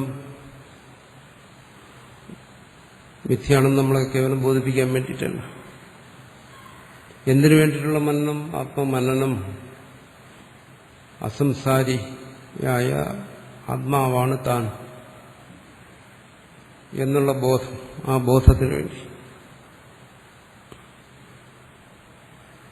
അതുകൊണ്ട് സർവജനസിദ്ധമായിരിക്കുന്ന സ്വപ്ന മിഥ്യാത്വത്തെ ശാസ്ത്രം ഒന്നുകൂടി ബോധിപ്പിക്കുന്നു, ചിന്തിക്കും. എന്നിട്ട് പറയുന്നു അവിടെയും ഇവിടെയും അനുഭവം ഒന്നാണ്. അതുകൊണ്ട് സ്വപ്നം മിഥ്യയായിരിക്കുന്നത് പോലെ തന്നെ ജാഗ്രത മിഥ്യയാണ്. വ്യതിരിക്താത്മബോധം എന്ന് ഭാഷകാരൻ ഇനി പറയും.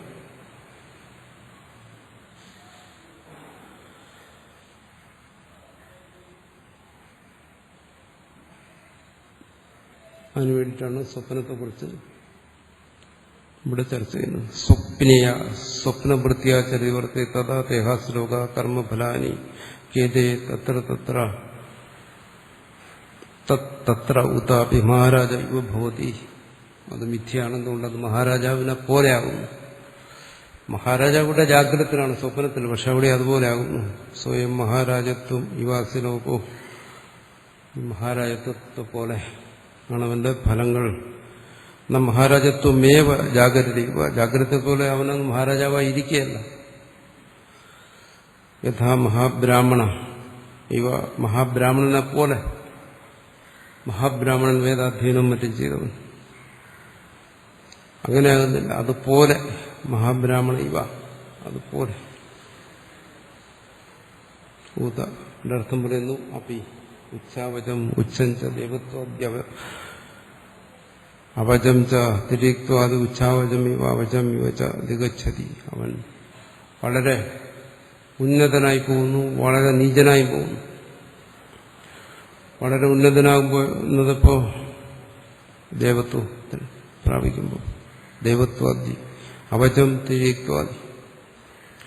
ഈ ഉച്ചാവചങ്ങൾ ഉയർച്ചയും താഴ്ചയെല്ലാം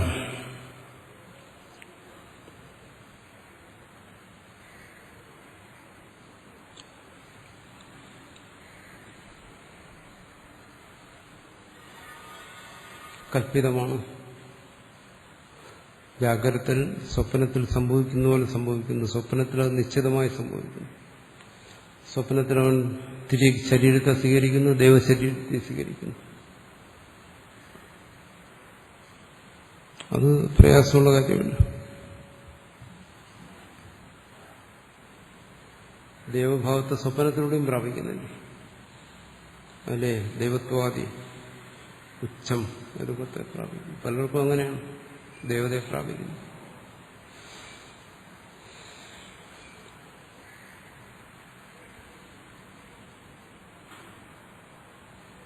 പലരും പറയാറുണ്ട്, ഞാൻ ശിവനെ കണ്ടു, വിഷ്ണുവിനെ കണ്ടു, ഗണപതിയെ കണ്ടു, സംസാരിച്ചു, എന്റെ അടുത്ത് വന്നിരുന്നു, കാര്യങ്ങളൊക്കെ സംസാരിച്ചു, എഴുന്നേറ്റ് പോയി ഒക്കെ പറയാറുണ്ട്.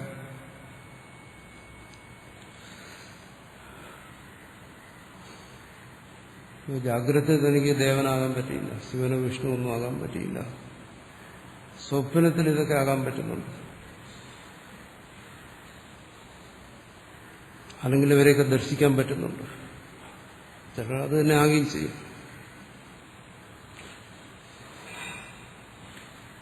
ഒരാൾ പറയുന്നു, ജാഗ്രതയിൽ ഞാൻ ദേവതയെ കണ്ടു, എന്റെ അടുത്ത് വന്ന് സംസാരിച്ചു.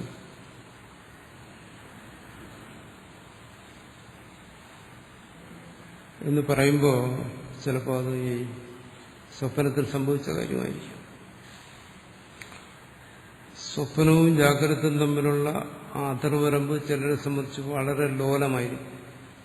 അതിലോലം, തിരിച്ചറിയാൻ വയ്യാത്ത രീതിയിൽ.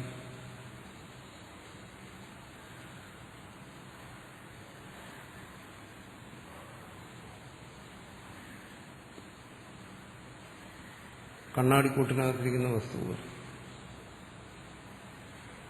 അത്രയും സ്വച്ഛമായ കണ്ണാടിയാണെങ്കിൽ കണ്ണാടി കാണത്തില്ല, വസ്തുവിനെ കാണും. കണ്ണാടിക്ക് സ്വച്ഛത വേണം. അതുപോലെ ജാഗ്രതത്തിനോട് സ്വപ്നം ചേർന്ന് വന്നു കഴിഞ്ഞാൽ ഇതിന് രണ്ടിനെയും ഭേദിക്കുന്ന അതിർവരമ്പ് അത്യധികം ദുർബലമായാൽ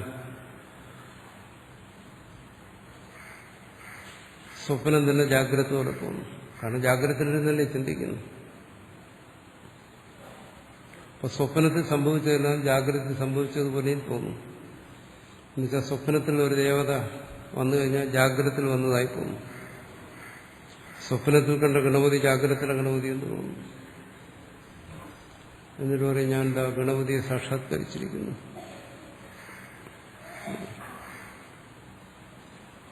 വാസ്തവത്തിൽ അത് കണ്ണാടി കൂട്ടിയിട്ട ഗണപതിയാണ്, ഒറിജിനൽ സാധനമല്ല.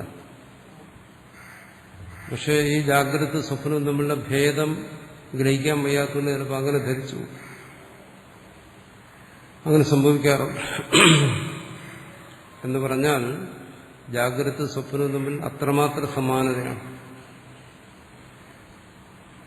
ജാഗ്രതത്തിൽ അല്ല രാജാവ്, സ്വപ്നത്തിനും പോയി രാജാവാകാം. ദേവനുമാകാം, അസുരനുമാകാം. ഉച്ചാവചം തിരിക്വാദി ഉച്ചാവചം അവചം മെവിച്ച അധികച്ഛതി പ്രാപിക്കുന്നു. ഈ ഭാവത്തെല്ലാം പ്രാപിക്കുന്നു. നമ്മുടെ സാധാരണ ജീവന്റെ അനുഭവത്തെ പോലും സ്വപ്നവും ജാഗ്രതയും വേർതിരിച്ചറിയാൻ വയ്യാത്ത രീതിയിൽ ചിലപ്പോൾ ഇഴുകി ചേർന്ന് പോവുകയാണെങ്കിൽ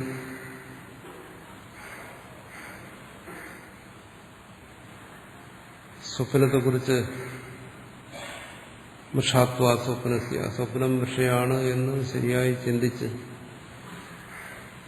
ധരിച്ച ഒരുവന് ജാഗ്രതത്തിലും ആ മൃഷാത്വത്തെ ഗ്രഹിക്കാൻ പറ്റും.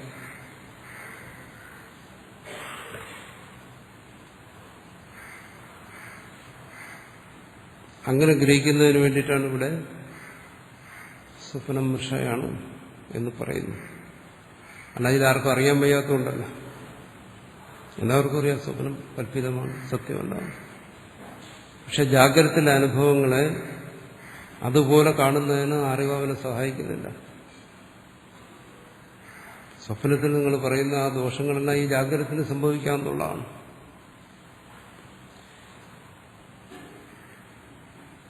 എന്നുള്ളത് മനസ്സിലാക്കി തരാൻ വേണ്ടി, അതിനു വേണ്ടിയിട്ടാണ് ഇവിടെ സ്വപ്നത്തെ ഇവിടെ കൊണ്ടുവരുന്നത്.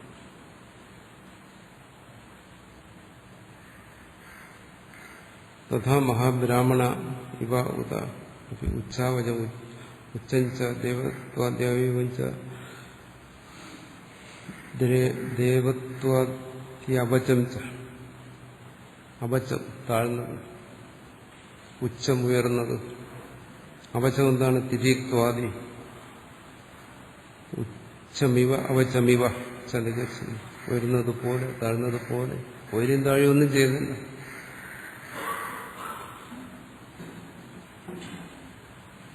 ഇതെല്ലാം സംഭവിക്കുന്നു. അപ്പോൾ രാജാവായിരിക്കുന്നവൻ സ്വപ്നത്തിൽ പോയി രാജാവോ ഭൃത്യനോ ഒക്കെ ആകുന്നു. അത് ഉണർന്നതിന് ശേഷം മനസ്സിലാക്കുന്നു ഇതൊക്കെ കല്പിതമാണ്. അങ്ങനെയാണെങ്കിൽ പിന്നെ അതിനെ ജാഗ്രതയിലേക്ക് കൊണ്ടുവന്നാൽ മതി.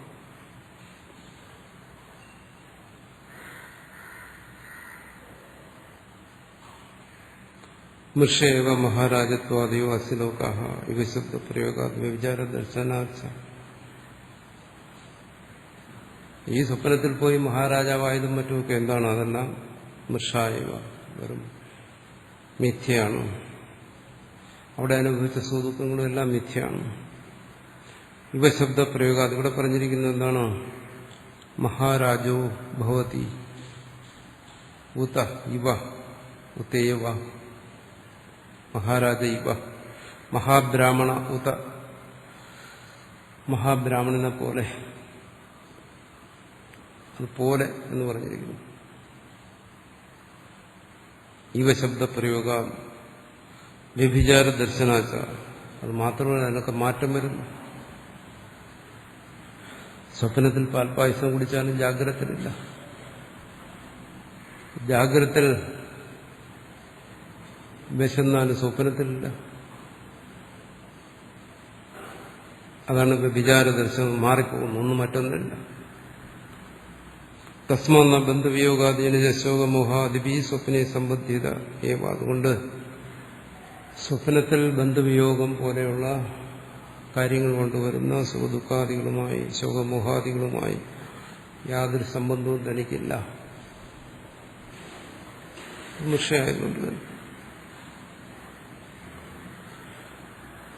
സ്വപ്നം മൃഷയാണെന്ന് തീരുമാനിച്ചിട്ട് ആ മൃഷാത്വത്തെ ജാഗ്രത അനുഭവത്തിലേക്ക് കൊണ്ടുവരണം. പക്ഷെ അതിനവിടെ ഒരു തകരാറുണ്ട്.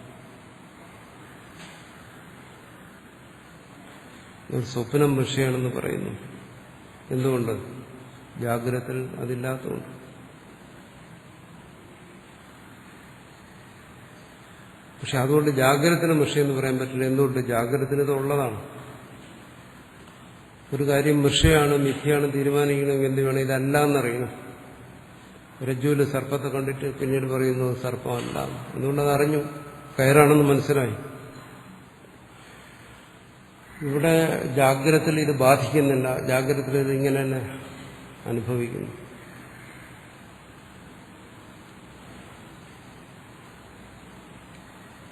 അപ്പോൾ ഇത് മൃഷയാവും, ബാധിക്കാതിരിക്കുന്നു.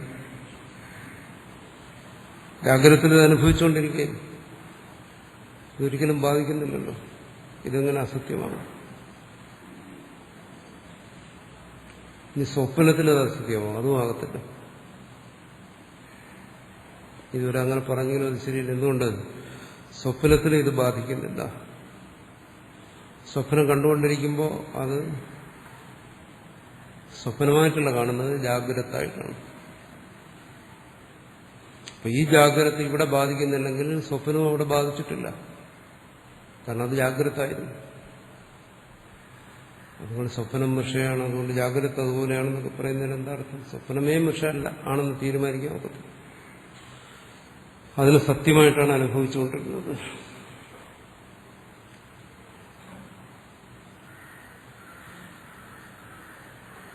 അത് പറയാൻ പറ്റില്ല. എന്തുകൊണ്ട്? സ്വപ്നം ജാഗ്രതയിൽ ഇല്ലാത്തതുകൊണ്ട് സ്വപ്നം മിഥ്യയാണ്.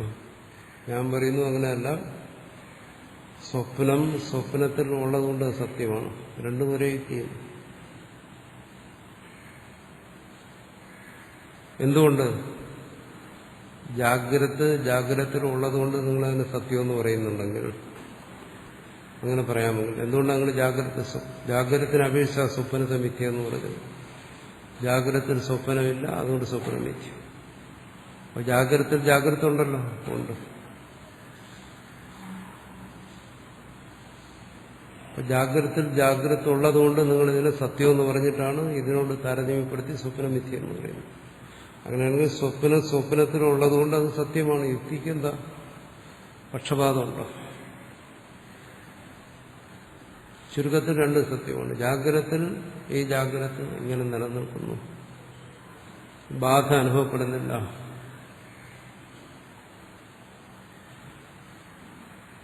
രജ്ജുവിൽ സർപ്പത്തെ കണ്ടിട്ട് ഇത് സർപ്പമല്ല എന്ന് പറയുന്നില്ല. അതുപോലെ ഇത് ജാഗ്രത അല്ലെന്ന് ആരെങ്കിലും പറയൂ? അതുകൊണ്ടിപ്പം നേരെ തിരിച്ചു പറയുകയാണ്, ജാഗ്രത സത്യമാണ്. എന്തുകൊണ്ടിത് ജാഗ്രത ഉള്ളതായി അനുഭവപ്പെടുന്നുണ്ട്. അതുപോലെ സ്വപ്നവും സത്യമാണ്, സ്വപ്നം ഉള്ളതായി അനുഭവപ്പെടുന്നുണ്ട്. എപ്പോ? സ്വപ്നം കണ്ടപ്പോ, ഇപ്പോഴല്ല.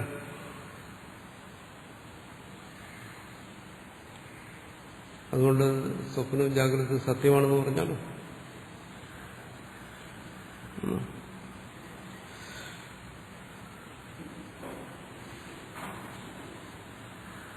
സ്വപ്നം അനുഭവങ്ങളെല്ലാം മിഥ്യയാണ് എന്ന് പറയുന്നത് ശരിയല്ലെന്നാണ്. സ്വപ്നവും ജാഗ്രതയും എല്ലാം സത്യമാണ്. എന്നു വെച്ചാൽ യഥാ ജാഗ്രതക്കാൽ അവ്യഭിചാരണോ ലോക ഇവ സ്വപ്നേ വിത്തേസ്യ മഹാരാജത്വാദയോ ലോക സ്വപ്നകാല ഭാവിന സ്വപ്നകാല അവ്യഭിചാരണ ആത്മഭൂത ഏവനത്വ അവിദ്യാധ്യാരോപിതായി. അതാ പറയുന്നു. എങ്ങനെയാണോ ജാഗ്രതക്കാൽ അവ്യഭിചാരണോ ലോക, ഈ ജാഗ്രതത്തിൽ അനുഭവിച്ചുകൊണ്ടിരിക്കുന്ന ഇതൊന്നും മിഥ്യയായി മാഞ്ഞു പോകുന്നില്ല. ഇതുപോലെ സ്വപ്നേവി സ്വപ്നത്തിൽ ദേശീയ മഹാരാജത്വാദിയോ ലോക, അവിടെ രാജാവായിരിക്കുന്നുവെങ്കിൽ അങ്ങനെ അവിടെ അനുഭവിച്ചുകൊണ്ടിരിക്കുകയാണ്. സ്വപ്നകാല ഭാവിന, സ്വപ്നകാലത്തിലുള്ളതാണ്. സ്വപ്നകാല അവ്യഭിചാരണ, സ്വപ്നകാലത്തിൽ അതിന് മാറ്റം വരുന്നില്ല. അവിടെ ഞാൻ മഹാരാജാവല്ല, ഇത് സ്വപ്നമാണെന്ന് അറിയുന്നില്ല. ആത്മഭൂതായവ,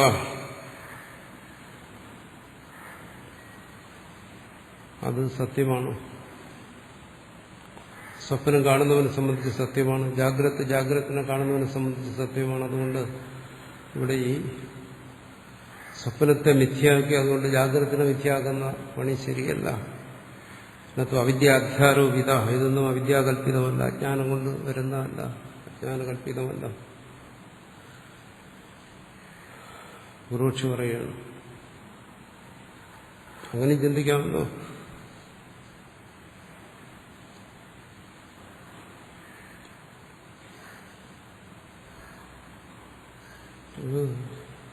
സാമാന്യമായ അനുഭവം വച്ചുകൊണ്ട് സ്വപ്നം മിഥ്യയാണെന്ന് തീരുമാനിച്ചിട്ട് അതേ യുക്തി കൊണ്ട് ജാഗ്രതനെ മിഥ്യയാണെന്ന് സമർത്ഥിക്കാനാണ് സിദ്ധാന്തി ആഗ്രഹിക്കുന്നത്. ചോദ്യം ചോദിക്കുന്നതാണ് പറയുന്നത്, ജാഗ്രതനെ നിങ്ങൾ സത്യമെന്ന് കണ്ടുകൊണ്ടാണ് സ്വപ്നത്തെ മിഥ്യ എന്ന് പറഞ്ഞത്. ജാഗ്രത സത്യമെന്ന് കണ്ടത് ജാഗ്രത ഇവിടെ അനുഭവിച്ചുകൊണ്ടിരിക്കുമ്പോൾ ഇതിൽ ബാധ സംഭവിക്കാത്തതുകൊണ്ടാണ്. ഇതേ യുക്തി തന്നെ സ്വപ്നത്തിലും പ്രയോഗിച്ചു കഴിഞ്ഞാൽ സ്വപ്നവും അനുഭവിച്ചുകൊണ്ടിരിക്കുമ്പോൾ ജാഗ്രതാണ്, അതിന് ബാധയില്ല, അതുകൊണ്ട് അത് സത്യമാണ്.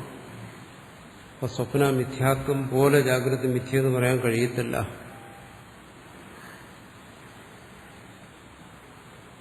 സ്വപ്നകാല അവ്യഭിചാരണ ആത്മഭൂത, ഇതെല്ലാം ജീവന്റെ ഭാഗമാണ്. സ്വപ്നവും ജാഗ്രതവും ഇതെല്ലാം സത്യമാണ്.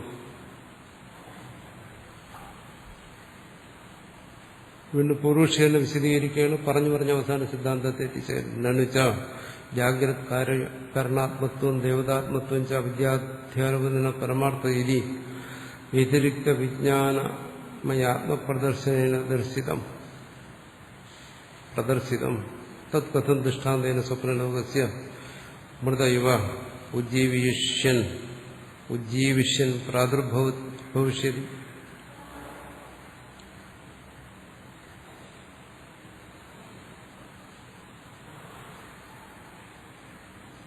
ഇവിടെ മുമ്പ് ഈ സുഷുപ്തിയെക്കുറിച്ച് ഇത്രയും ഗഹനമായി എന്തിനാ ചർച്ച ചെയ്യുന്നു?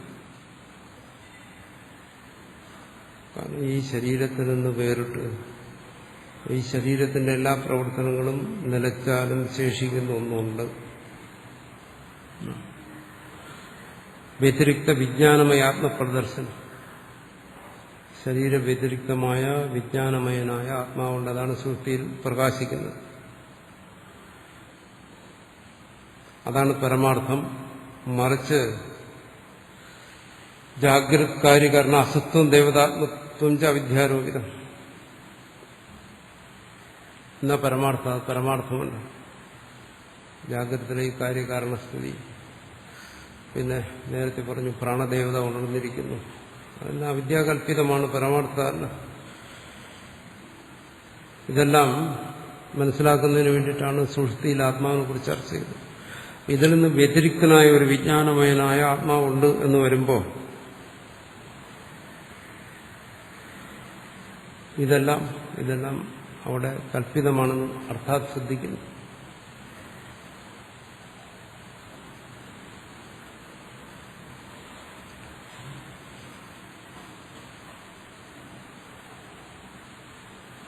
ഇവിടെ വീണ്ടും സ്വപ്ന ലോകത്തെ ദൃഷ്ടാന്തം കൊണ്ടുവന്നിട്ട് ആത്മാവ് അതിരിക്തമാണെന്ന് പിന്നെ സമർത്ഥിക്കേണ്ട കാര്യമെന്ന് തോന്നുന്നു. പക്ഷെ പലതരത്തിലും ചിന്തിച്ചു ചോദിക്കുകയാണ്.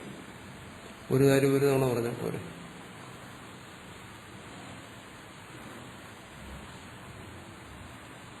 വീണ്ടും വീണ്ടും അതെന്തിനാ ആവർത്തിക്കുന്നു?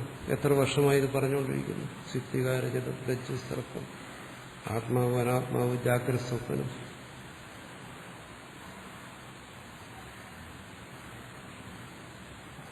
ഇവിടെ സമാധാനം പറയുന്നു. സത്യം വിജ്ഞാനമയേ വ്യതിരിക്തേ കാര്യകാരണ ദൈവതാത്മ ദർശന അവിദ്യാധ്യാരോപിത ശുദ്ധികായാമിവ രജതത്വ ദർശനമിത്യേത സിദ്ധ്യതീതി വ്യതിരിക്താത്മസ്തിത്വ പ്രദർശന ന്യായേനൈവ തദ്വിശുദ്ധി പരതേ ഏവ ന്യായയുക്ത അസന്നവേ ദൃഷ്ടാന്തോ ജാഗ്രത് കാര്യകരണ ദേവതാത്മത്വ ദർശന ലക്ഷണ പുനരുദ്ഭാവിതേ സർവോ ഹി ന്യായ കിഞ്ചിത് വിശേഷം അപേക്ഷമാണോ ആ പുനരുക്തി ഭവതി. ഇവിടെ പറയുന്ന പുനരുക്തി എന്ന് പറയുന്ന ഒരു കാര്യമേ ഇല്ല. ഈ തത്വത്തെ പലതരത്തിൽ ചർച്ച ചെയ്തിട്ടുണ്ട്. നമ്മളെത്ര വർഷമായി ഇത് കേൾക്കുന്നു. പല യുക്തികൾ ഉപയോഗിച്ചിട്ടുണ്ട്. പക്ഷേ ഇതിന് പുനരുക്തി പറഞ്ഞ കാര്യം വീണ്ടും പറയുന്നില്ല.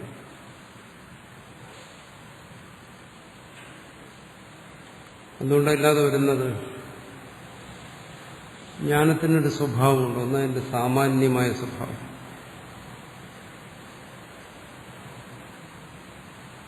മറ്റൊന്ന് അതിന്റെ വിശേഷമായ സ്വഭാവം. പറയുന്നു ബ്രഹ്മസത്യം, അതിന്റെ സാമാന്യമായ സ്വഭാവമാണ്. പക്ഷെ എന്താ ബ്രഹ്മം, എന്താണ് സത്യത്വം? ഒന്നുകൂടി കടന്ന് ചിന്തിച്ചു കഴിഞ്ഞാൽ അതിന്റെ വിശേഷമായ രീതികളിലേക്ക് പോകും. അപ്പോൾ ഈ തത്വത്തെ സദാ അവതരിപ്പിക്കുന്നത് സാമാന്യ വിശേഷ രൂപത്തിലാണ്. അതിൽ ആ സാമാന്യ രൂപം അതിന്റെ പുനരുക്തിയുണ്ട്. സാമാന്യമായി പറയുന്ന കാര്യം വീണ്ടും ആവർത്തിക്കുന്നു. ആത്മാവ് നിത്യം മുക്തശുദ്ധ സ്വഭാവമാണ്, എപ്പോഴും പറയുന്ന കാര്യമാണ്. പറഞ്ഞല്ലോ, ഇത് ഭാവനയല്ല, മനനമാണ്. ആത്മാവ് നിത്യശുദ്ധമുക്ത സ്വഭാവമാണ് എന്ന് ഞാൻ ഇത് തന്നെ ആവർത്തിച്ചുകൊണ്ടിരുന്നു കഴിഞ്ഞാൽ ഇത് ഭാവനയാണ്. ഒരേ കാര്യത്തെ തന്നെ, ഒരേ ജ്ഞാനത്തെ തന്നെ ആവർത്തിക്കുന്നു. മറിച്ച് അതെങ്ങനെയാകും? എന്താണ് നിത്യത്വം, എന്താണ് സിദ്ധത്വം, എന്താണ് മുക്തത്വം, അതിന്റെ വിശേഷതകളെ കുറിച്ച് ചർച്ച ചെയ്യുകയാണെങ്കിൽ അത് സാമാന്യമല്ല. അപ്പോൾ ഇവിടെ ഈ വിഷയത്തെ ശ്രുതി പറയുമ്പോൾ, അല്ലെങ്കിൽ ഭാഷ്യകാരൻ പറയുമ്പോൾ, അല്ലെങ്കിൽ വിശദീകരിച്ച് പറയുമ്പോൾ, അല്ലെങ്കിൽ നമ്മൾ മനസ്സിലാക്കുമ്പോൾ, ഏത് തലത്തിലായാലും ശരി, അവിടെയെല്ലാം ഈ സാമാന്യ വിശേഷഭാവം ഇങ്ങനെ കടന്നുപോയിക്കൊണ്ടിരിക്കുകയാണ്. ഓരോ സാമാന്യത്തിനോടും ചേർന്ന് ഓരോ വിശേഷങ്ങളുണ്ട്. നിങ്ങളതിന്റെ സാമാന്യം മാത്രമാണ് ഗ്രഹിക്കുന്നതെങ്കിൽ നമുക്ക് തോന്നുന്നു ഇത് പുനരുക്തിയാണ്, മുമ്പ് പറഞ്ഞു വീണ്ടും പറയുകയാണോ. അതേസമയം ആ വിശേഷത്തെ കൂടെ ഗ്രഹിച്ചു പോവുകയാണെങ്കിൽ ആ സാമാന്യത്തിലുണ്ട് ഓരോ വിശേഷം. എന്നുവെച്ചാൽ ഒരു കാര്യം തന്നെ, ഇത് തന്നെ ആയിക്കോട്ടെ, ആത്മതത്വത്തെക്കുറിച്ച് തന്നെ നമ്മൾ ഒരു തവണ അത് കേൾക്കുന്നു, അടുത്ത തവണ കേൾക്കുമ്പോൾ എന്തെങ്കിലും ഒരു വ്യത്യാസം ഇവിടെ സംഭവിക്കുന്നെങ്കിൽ അത് പുനരുക്തി, സാമാന്യമായ ബോധം അങ്ങനെ തന്നെ. എന്തെങ്കിലും ഒരു വിശേഷത അതിൽ ഗ്രഹിക്കുന്നുണ്ടെങ്കിൽ, അതിനെ സംബന്ധിച്ചുള്ള ഏതെങ്കിലും സംശയ വിപര്യങ്ങൾ മാറുന്നുണ്ടെങ്കിൽ, ഏതെങ്കിലും ഒരു ആശയത്തിന് വ്യക്തത വരുന്നുണ്ടെങ്കിൽ, ആ തത്വത്തെ നമുക്ക് കൃത്യമായി ഇന്നതാണെന്ന് ബോധിക്കാൻ കഴിയുന്നുണ്ടെങ്കിൽ അവിടെ ഒരു വിശേഷത വരുന്നുണ്ട്. ആ സാമാന്യത്തോടൊപ്പം വിശേഷത ചേരുകയാണെങ്കിൽ അവിടെ പുനരുക്തിയില്ല. ഓരോ ചർച്ചയിലും ആ സാമാന്യത്തോടൊപ്പം വിശേഷത ചേർത്ത് പോകുന്നത് കൊണ്ട് ഇവിടെ ഈ അദ്വൈത വിചാരത്തിൽ പുനരുക്തി എന്ന് പറയുന്ന ദോഷമേ ഇല്ല.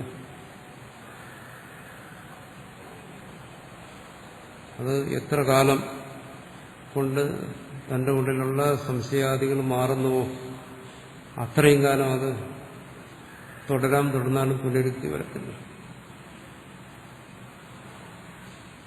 പക്ഷെ ആ വിശേഷതയെ ഗ്രഹിക്കണം, അതിനകത്ത് കാണും ഒരു വിശേഷം, ഓരോ വിശദീകരണങ്ങളിലും കാണും.